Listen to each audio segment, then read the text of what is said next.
Hello, it's Aunt Weesey here, and I'm so happy to be here with you again.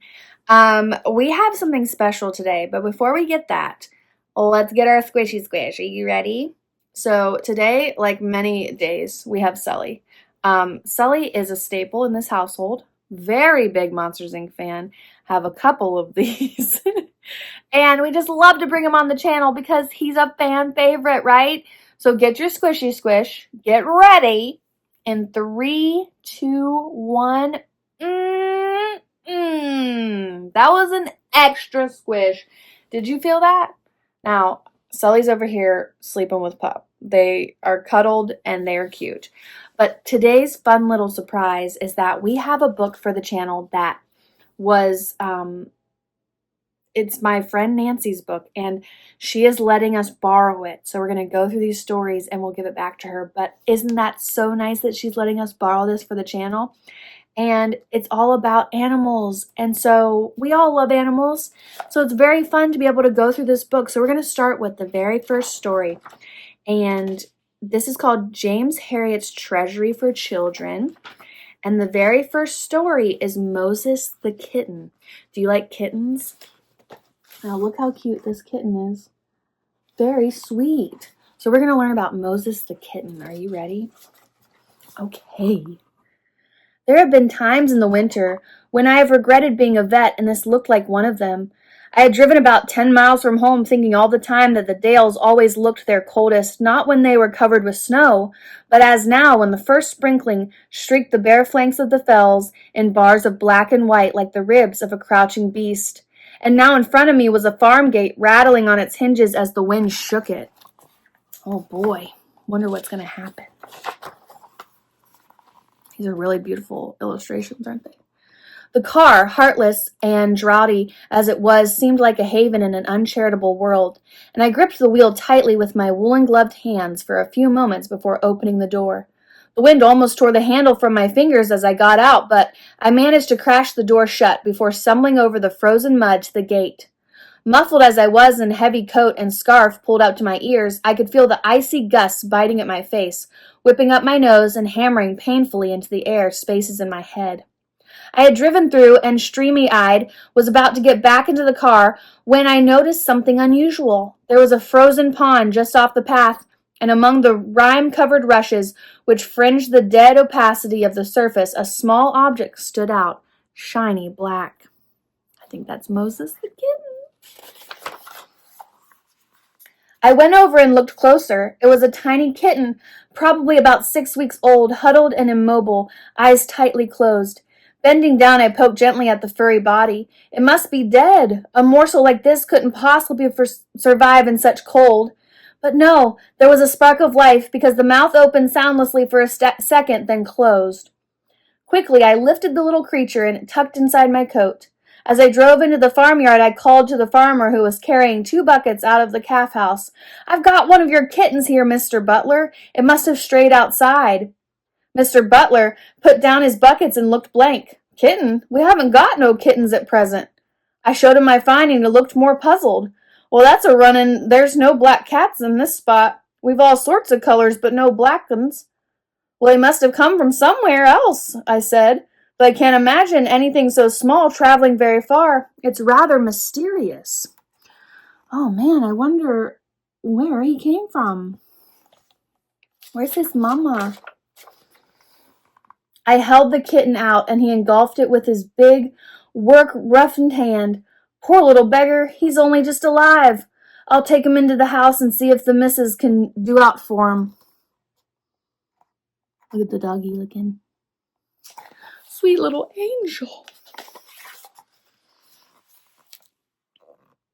In the farm kitchen, Mrs. Butler was all concern. "Oh, what a shame!" She smoothed back the bedraggled hair with one finger. "And it's got such a pretty face." She looked up at me. "What is it, anyway, a him or a her?" I took a quick look behind the hind legs. "It's a Tom."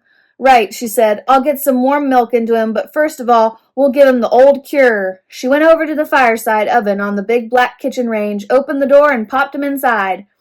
I smiled. It was the classical procedure when newborn lambs were found suffering from cold and exposure.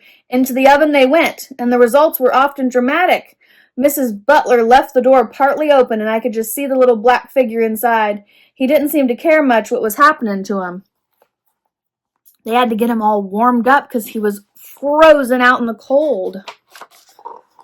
Oh, here's a beautiful picture of the farm. So they do have a cat, but the cat hasn't had kittens, so we don't know where this kitten has come from. The next hour I spent in the byre wrestling with the hind feet of a cow. The cleats were overgrown and grossly misshapen and upturned, causing the animal to hobble along on her heels. My job was to pare and hack away the excess horn, and my long-held opinion that the hind feet of a cow were never meant to be handled by man was thoroughly confirmed. We had a rope round the hock and the leg pulled up over a beam in the roof, but the leg still pistoned back and forth while I hung on till my teeth rattled. By the time I had finished, the sweat was running into my eyes, and I had quite forgotten the cold day outside. Still, I thought as I eased the kinks from my spine, when I had finished there were compensations. There was a satisfaction inside of the cow, standing comfortably on two almost normal-looking feet. Well, that's something like, Mr. Butler grunted. Come in the house and wash your hands. He's got a lot to do as a vet, huh? In the kitchen, as I bent over the brown earthenware sink, I kept glancing across the oven. Mrs. Butler laughed. Oh, he's still with us. Come and have a look. It was difficult to see the kitten in the dark interior, but when I spotted him, I put on my hand and touched him, and he turned his head towards me. He's coming round, I said. That hour in there has worked wonders. Doesn't often fail, the farmer's wife lifted him out. I think he's a little toughened. She began to spoon warm milk into the tiny mouth. I reckon we'll have him lapping in a day or two. You're going to keep him then? Too true we are. I'm going to call him Moses. Moses? Aye. You found him among the rushes, didn't you? I laughed. That's right. It's a good name. Like Moses when he was in the bulrushes.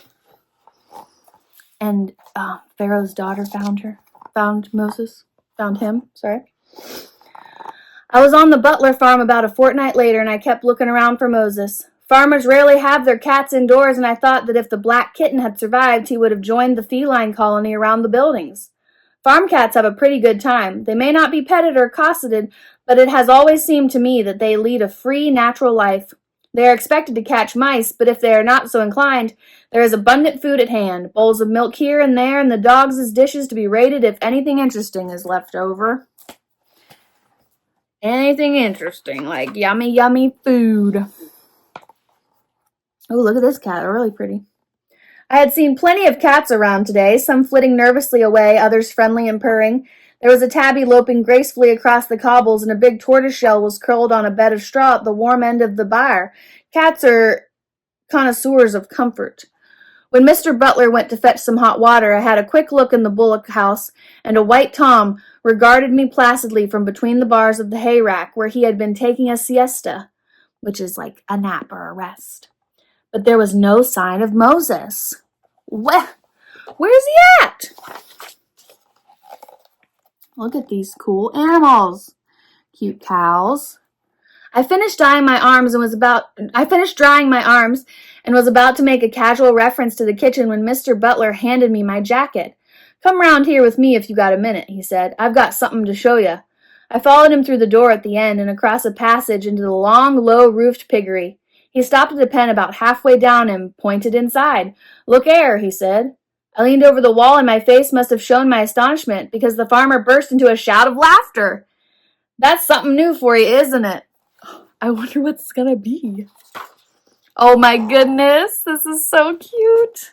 Look, there's Moses with the piggies. They're all getting milk from their mama, and Moses is doing it too. Look how cute. Oh my goodness. How sweet. I stared unbelievably down at a large sow, stretched comfortably on her side, suckling a litter of about 12 piglets, and right in the middle of the long pink row, furry black and incongruous, was Moses. He had a teat in his mouth and was absorbing his nourishment with the same rapt enjoyment as his smooth-skinned fellows on either side. What the? I gasped. My Mr. Butler was still laughing. I thought you'd never have seen anything like that before. I never have any road. But how did it happen? I still couldn't drag my eyes away. It was the missus' idea, he replied. When she got the little youth lapping milk, she took him out to find a right warm spot for him in the buildings. She settled on this pen because the sow, Bertha, had just had a litter, and I had a heater in, and it was grand and cozy. I nodded. Sounds just right. So perfect. Cute, cute, cute. Now Moses is going to grow big and strong. Well, she put Moses in a bowl of milk in here, the farmer went on, but the little feller didn't stay by the heater very long. Next time I looked in, he was round at milk bar. I shrugged my shoulders. They say you see something new every day at this game, but this is something I've never even heard of. Anyway, he looks well on it. Does he actually live on the sow's milk, or does he still drink from his bowl?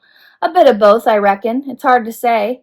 Anyway, whatever mixture Moses was getting, he grew rapidly into a sleek, handsome animal, with an unusually high gloss to his coat, which may or may not have been due to the porcine element of his diet. How sweet! Look at him with all the little piggies. I never went to the butler's without having a look in the pig pen. Bertha, his foster mother, seemed to find nothing unusual in this hairy intruder, and pushed him around casually with pleased grunts, just as she did with the rest of her brood. Moses, for his part, appeared to find the society of the pigs very congenial. When the piglets curled up together and settled down for a sleep, Moses would be somewhere in the heap, and when his young colleagues were weaned at 8 weeks, he showed his attachment to Bertha by spending most of his time with her. Look at him with Bertha. Ah, that's so cute. Oh my goodness. And it stayed that way over the years. Often he would be right inside the pen, rubbing himself happily along the comforting bulk of the sow. But I remember him best in his favorite place, crouching on the wall, looking down, perhaps meditatively, on what had been his first warm home. Yay! Moses got rescued and taken in by a great farmer and a sow, which is a pig.